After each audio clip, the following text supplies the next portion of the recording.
The typical American, when you ask him, what is God like? Will inevitably say, God is love. Really? How did you find that out? By reading the morning newspaper, by watching the evening news. It is irrational to conclude God is love. There's too much murder, too much racism, too much rape, too much war to logically conclude, oh, God loves us. Baloney. Too much evil to conclude honestly that God loves us. Jesus Christ revealed God's character is love. He really does love you so much. He gave you the gift of life. He wants you to spend eternity with him in heaven. That's why he says, put your faith in me. Don't take it from Cliffe. Read the Gospels for yourself. Ask yourself, does the historical evidence of the way Jesus lived, taught, died, and rose from the dead point to his credibility, or does it not? And you decide for yourself, after educating yourself by reading the source documents, the Gospels, whether Jesus is a wacko, if that's what the evidence points to, reject him. But if the evidence is he's reliable, you'd be very wise to put your faith and trust in him.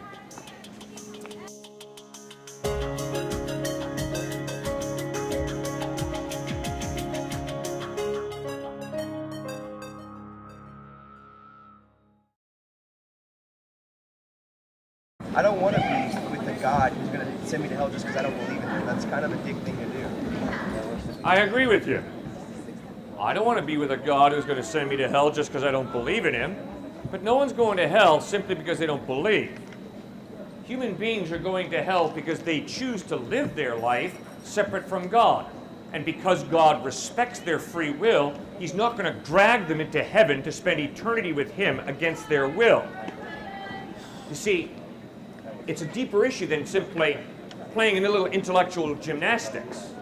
If I choose to live my life separate from God, God respects my free will. He respects my decision, and I will spend eternity separate from him. That's the only reason people go to hell, not because they got intellectually confused. Does that make any sense? Yeah, but the thing is like, obviously nobody wants to spend eternity in hell. Even if you die and you realize, like, oh, like, crap, this is real. Right. Like, nobody wants to spend eternity in hell, so he's not going to be like, oh, I understand, you don't like me, so I'll take you to hell, don't worry. He'll be like, oh, well, you know, you were wrong, you understand that you want to spend eternity with me, so that's fine.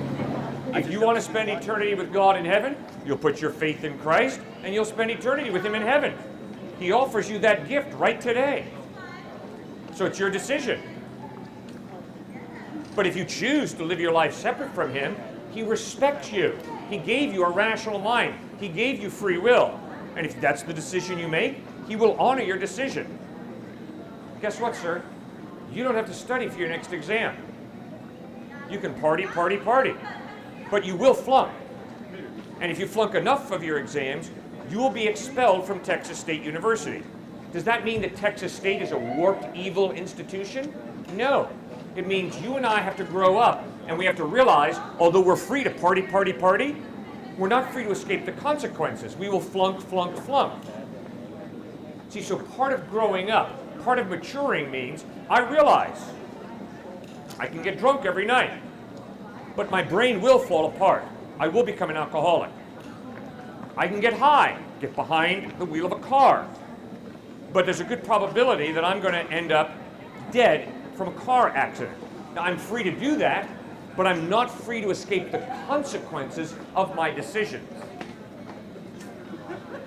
Go out and get a job. Show up late to work. You do that enough times, you will be fired.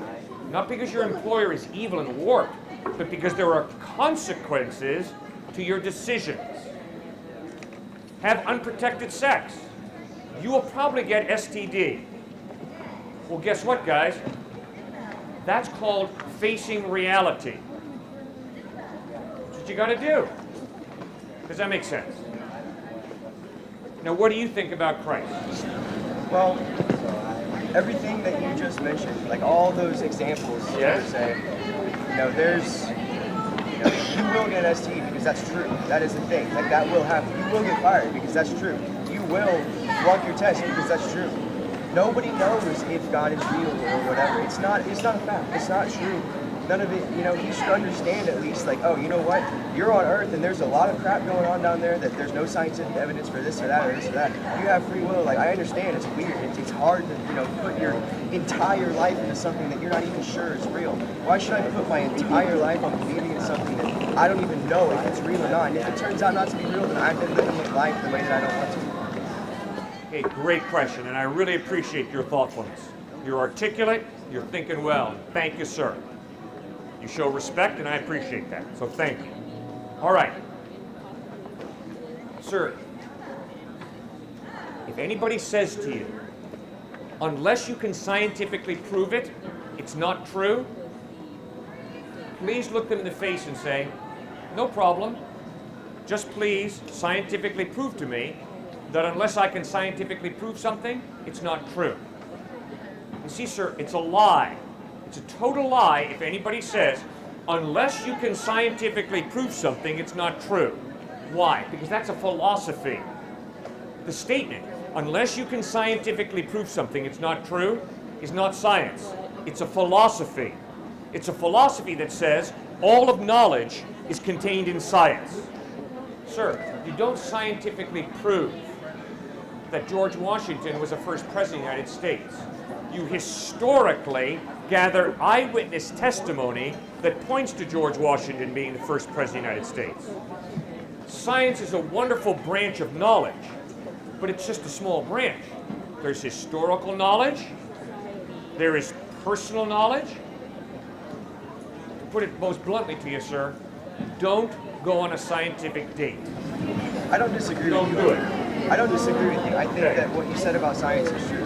The thing is I personally think that there is something that's greater than us that we can't explain. I mean, we can't explain space, for instance. Like, there is no way to explain the infinite, it's just, we can't comprehend infinity in general. Right. So there are things that we can't explain, and I agree with you. But the thing is, I think there's something, bigger than us out there. But why are we supposed to believe in one exact, this happened, this is Christ, this religion, when there's hundreds and hundreds of other religions that, how do we know that the Muslims are right? How do we know that, this person's right, this person's right? It just seems ridiculous to focus your whole life on one thing that we don't even know is true. Great issue. First point, the reason that I trust Jesus is because the historical, not the scientific, the historical evidence of the way he lived his life, the content of his ethical teaching, the way he died, loving and forgiving his enemies, and most importantly, fourthly, the way he rose from the dead, points to him being reliable. Those 4 points. First of all, the way he lived. Second of all, the content of his teaching. Thirdly, the way he died, loving and forgiving his enemies, not hating them the way I would have. And fourthly, the way he rose from the dead. That historical evidence points us to the fact we can trust the dude. He's not a con artist. He's not a charlatan. He's not out to rip us off. Jesus Christ is reliable, based on his lifestyle, his teachings, his death on a cross, forgiving his enemies, and his resurrection from the dead. Now, take any other option. Take Buddha, Muhammad, the avatars of Hinduism. Take science, rationalism. Take hedonism, just live to stimulate your nerve endings. Compare it to Christ, and I think what you'll find is the evidence is Jesus is more reliable than any of the options. So, say I'm a Buddhist or something, all right? Yeah. And I unknowingly follow everything that Jesus has told his followers to follow. I follow all the 10 Commandments, I don't put all my faith in Christ per se, but I'm generally a good person. Yeah. I do everything that he tells us to do and he tells us not to do. I don't do this. Okay. Am I still going to help? Okay, great question. Sir, I've been speaking on university campuses now for 30 plus years, before you were born. I have never met one person who can honestly say, I have never sinned. Pardon me, there was one student at MIT up in Cambridge, Massachusetts. Real smart. In a lounge, this MIT student said, I've never sinned. All of his classmates burst into laughter. You see, sir, we all know Because we have consciences. Every atheist has a conscience. Every agnostic has a conscience. Every Buddhist, Christian, Hindu has a conscience. We all know that we have fallen short of moral goodness. Pure moral goodness. I certainly have. No, I've never brought a whip down in the back of a black slave. But I've had racist attitudes. No, I've never raped a woman, not even date rape. But I have lusted. No, I've never stolen money out of a bank. But I have been greedy. I'm not this great person I wish you all would believe that I am. I am a dirty, rotten sinner. That is why I need the grace of God, the forgiveness of God. Well, is God interested in forgiving me? Yes, Jesus Christ said. And the way that God forgives us is through Christ's death on a cross. All right, could you all move in a little closer? You bet. No problem. Have a great day. Thank you. All right. So, Christ claimed that he bled and died on the cross to pay the penalty for my sin. Now, here's my problem with that. My problem with that is, I don't want you to know, and I don't want to acknowledge that I got a problem with evil. The murderers, rapists, they got a problem with evil. The KKK, they got a problem with evil. But not me. I'm a great guy. Sir, I'm lying to you. Although at times I do good, this way I'm sure you do good at times, I at times do what I know is wrong. And I experience guilt. Well, guilt, according to Christ, is God's alarm system. Wake up and smell the coffee, Cliff. You've blown it. And Christ offers me God's grace, his forgiveness. Now, let me give you a quick story to illustrate this. Italian truck driver loves to visit brothels. So do his fellow friends who are Italian truck drivers. One day, an Italian truck driver says to this guy, "Hey, bud, there's a really, really good prostitute. And she lives in this brothel." And this first Italian truck driver says, "Well, wait a second, that brothel's pretty close to my home. But I'm going to go there one day anyway, secretively." So he goes to that brothel. He asks for this woman that his buddy, the truck driver, tells him is a really good prostitute. He asks for her, and he waits in the room for her to come. The door opens, and in walks his wife. Now, he almost kills her physically. He has to be restrained. But notice what's happening. Notice the duplicity. Notice the self-deception of the truck driver. He has no problem with going around to brothels. But when his wife plays the prostitute, he's irate. You talk about double standards. You talk about a stinking hypocrite. And yet, guess what, guys? We all do that, don't we? It's really easy for me to point to ISIS. It's really easy for me to point to the KKK. It's really easy for me to point to certain people and say, "Oh man, they got a stinking problem with evil." But guess what, guys? So do I. I've been hypocritical. I need God's grace. I need Jesus Christ. Does that make any sense? Why should any of us believe your God versus Islamic God or Hindu gods or Egyptian gods or any other gods? Great question. Why should a person believe in Jesus Christ and not in Allah, the avatars of Hinduism? Because you hopefully, due to your intellectual honesty, have read the Quran and you've examined what is the evidence that Muhammad spoke the truth. What's the evidence pointing to him being reliable? Hopefully you've read the Gospels and you've asked yourself, what is the evidence that Jesus Christ is reliable, that he spoke the truth? And hopefully you've read the Vedas and Upanishads and you've asked yourself the question, what's the evidence that the avatars of Hinduism are reliable? As compared to what? History? Your own personal feelings about it? Or how do you compare it to reality or truth? Good. The way that I determine whether something is true is two ways. First of all, I use my rational mind to examine trustworthiness. And secondly, I look at my experience of life and ask myself, does what this is teaching square with my experience of reality? Have you ever seen a talking donkey or a talking snake?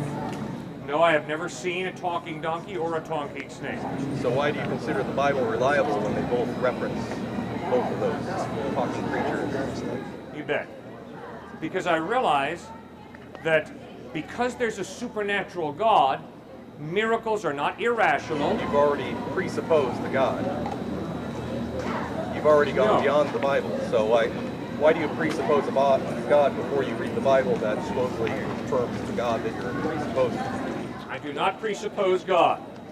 If the question is, why, Cliff, do you believe that God exists? Which is not what you asked initially, but you asked it now, and I appreciate it. I will tell you, the reason that I believe God exists is not because any book tells me that God exists. The reason I believe God exists is, first of all, order and design point to an intelligent designer. A shirt points to a tailor. A car points to a mechanic. A basketball team points to an intelligent player and coach who've put together rules to play a game, and they play it well. A piece of art points to an artist. If I prepare a delicious meal, put it before this man, and then say, there is no cook, that is stupidity. A delicious meal points to a chef. You never once get order and design by accident. So, the reason that I believe God exists is because when I study the human eye, the amazing intricate design and order, when I study the laws of nature, the amazing order, I have to conclude there's some type of intelligent mind, some type of God. You don't get that kind of order by chance.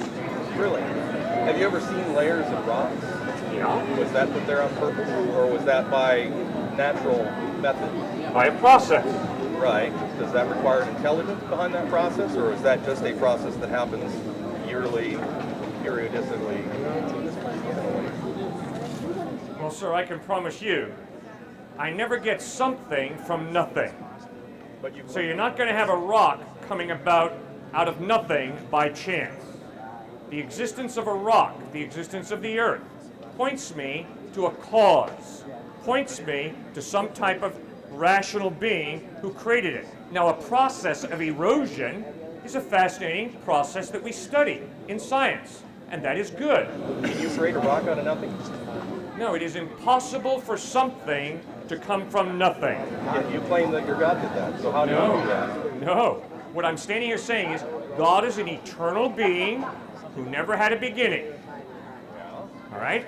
And so, before the universe existed, there was God. And God, this personal being, created the universe, including rocks.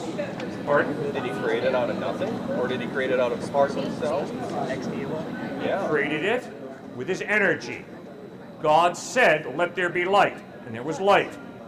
God used his energy, his explosive creativity, and he created something where previously there was nothing. So where did his energy come from? His being, he is an eternal being, without beginning, without end. His energy came from his being. That's who he is. That's specifically a Christian ideology, but It's Judeo-Christian. and Muslim, and Muslim too. And Muslim. But you're still saying that if you make an exception for this, your hypothesis that a God existed Right? in perpetuity, Right? why couldn't the universe in some fashion or other exist in the same eternal sense? You bet. Because of the Big Bang Theory.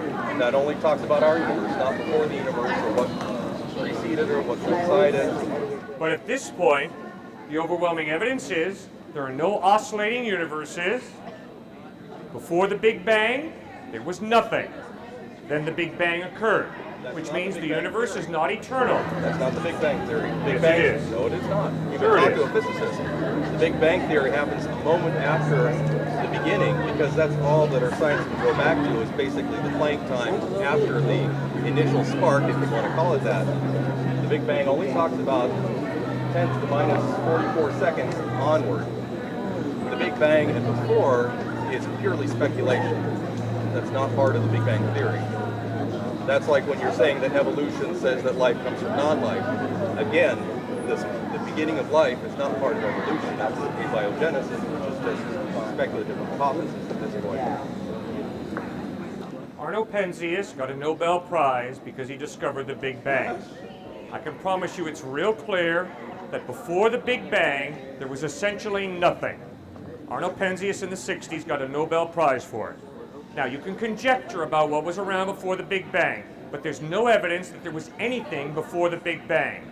The Big Bang is the beginning of the universe. Everything that has a beginning has a cause. The universe has a beginning, therefore the universe has a cause. Radioactive decay has a cause? Everything that has a beginning has a cause. The universe has a beginning, therefore the universe has a cause. It's that simple. Have you ever seen something begin? Yes, I've seen something begin. Like what? Like the beginning of knitting together a shirt. But that came from fabric. That's just the assembly of fabric. Yes. You're talking about an entirely different concept. You're talking about something coming from nothing becoming something. That is not taking something and refashioning it for something else. right. All of our experiences are just remanufacturing the molecules that are here, or energy, not coming from nothing. So how can you extend this concept of nothing comes, you can't get something from nothing and bring it back? It's impossible to get something from nothing. There has to be an intelligent being. What is the solution to America's problems? I am convinced it's not the conservative agenda, it's not the liberal agenda. Rather, the solution to America's problems is Jesus Christ. What does that mean? No politician, no legislative body can change your heart, can change your character. That takes God. That takes Christ. And one of the ways that Jesus wants to change America, change all societies, all cultures, is by building stronger families. A strong family is based on a marriage that's healthy and parenting that is good. A healthy marriage comes when both spouses are allowing God, allowing Christ to meet their deepest emotional, spiritual, and psychological needs. If you think that your spouse can meet your deepest needs, you're sadly mistaken. If I think that my spouse can meet my deepest emotional, spiritual, and psychological needs, I am sadly mistaken. It is not fair to depend upon one spouse to meet the deepest needs of your life. It ain't going to happen. Our spouses are tremendous gifts from God, but they're not God. And if they're placed in the number one spot in your life or in my life, that will lead to keen disappointment, frustration, and stress. An African proverb puts it well when it says, "When the elephants fight, the grass is crushed. When mom and dad fight, children are crushed, hurt deeply."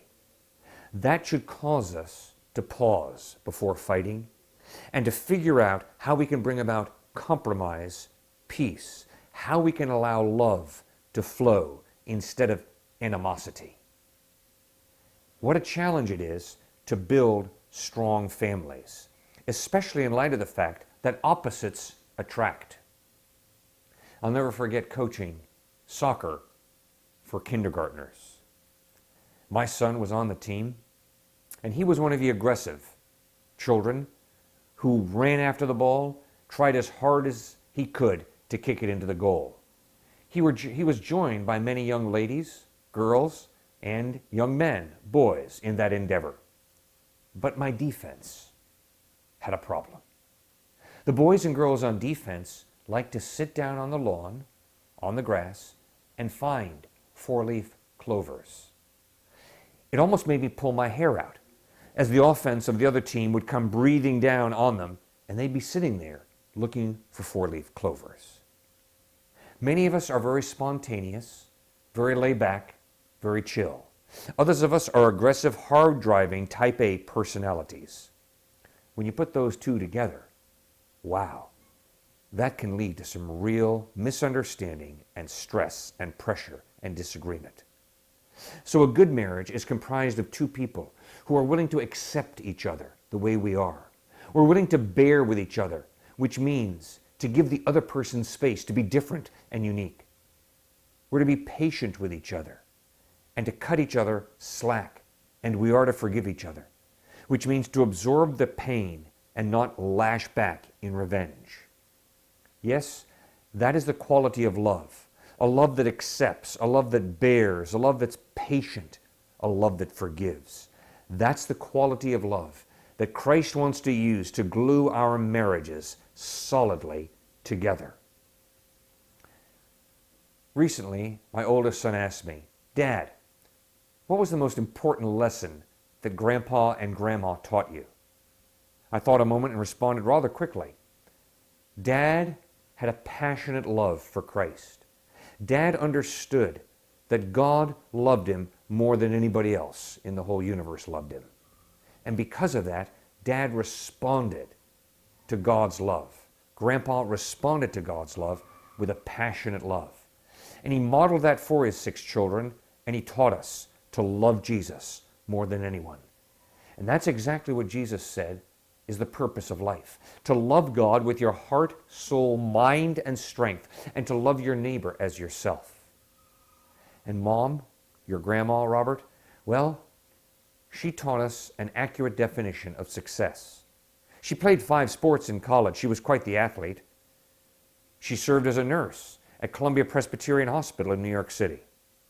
She had an amazing intellect and incredibly athletic body.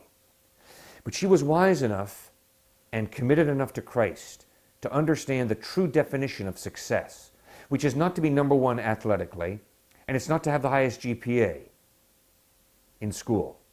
Instead, success is faithfulness. Faithfulness is taking all that God has given you and using it to serve God by serving others. Faithfulness is the peace that comes from knowing you did the best you could in that situation. Success is not measured by where you stand in the pecking order. Success is not measured by, do you have the corner office with the best view? Success is measured not by the size of your house or the cost of your car. Instead, success is living to glorify God in everything, living to serve people to the best of your ability, understanding that the real purpose of life is to love God and to love others, to move out of self-absorption into giving your life away in serving others. And that is exactly what Jesus Christ did. He gave his life away in serving others, and ultimately he sacrificed his life for you and for me as he bled and died on a cross to forgive us for our wrongdoing, to forgive us for our sin, to reconcile us to God and to give us life eternal. Have you accepted that gift? Have you asked Christ to forgive you? Have you put your faith and trust in him and received the gift of eternal life that Jesus promises to all who trust in him? Have you committed your life to living for him? And when it comes to family, to building a strong family by his grace. God bless you as you make that most important decision to trust in Jesus Christ. I'm the pastor of Grace Community Church. We meet every Sunday at 9:30 at Grace Farms, which is located at 365 Luke's Wood Road in New Canaan, Connecticut. Won't you join us this Sunday for our 9:30 service? Thanks for spending these few minutes with us. Have a great day.